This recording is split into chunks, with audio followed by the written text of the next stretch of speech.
The rest of the story. Benjamin T. Montgomery was a successful Southern businessman, even though the Confederacy was going down in flames. While the Civil War was drawing to a bloody close and fellow Southerners were starving, Ben's general store in Mississippi prospered. While many planters and their plantations were losing money, Ben bought and sold crops wisely, and he got rich. Then came General Lee's surrender at Appomattox.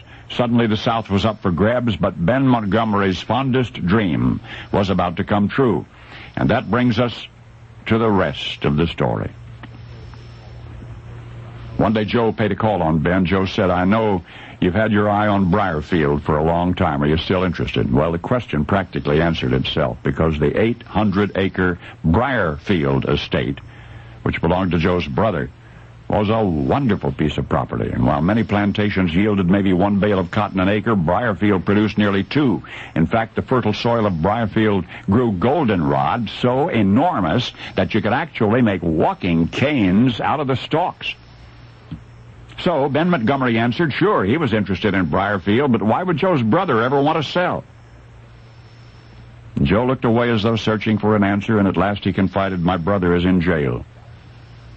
The Union boys got him."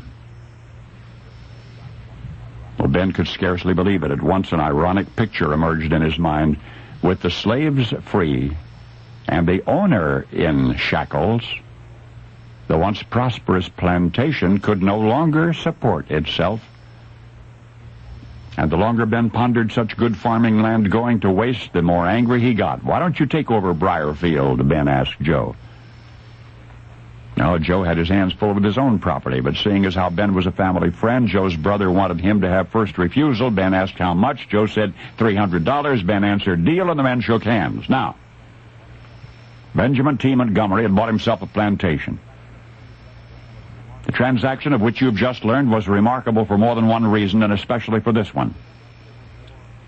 Until the end of the Civil War, Ben had been a slave.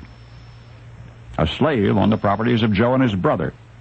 Literate, intelligent, he won the complete trust of the plantation owners. He was permitted to own and to operate his own general store on one of the estates, where he sold merchandise to free, white, and black slave alike. He was allowed to purchase crops and sell them at a profit, and he was put in charge of the properties when the owners were absent.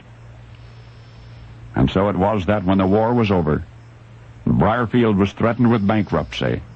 The now wealthy former slave bought the land upon which he had once served.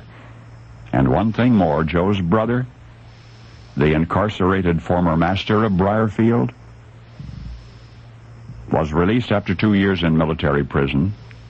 He retired to live on a neighboring plantation, gratified, it is said, that his old friend and one-time slave, Ben Montgomery, was now his neighbor, and was at last the master of the old Briarfield estate, the beloved plantation which had belonged to the President of the Confederate States of America, Joe's brother, Jefferson Davis. Now you know the rest of the story.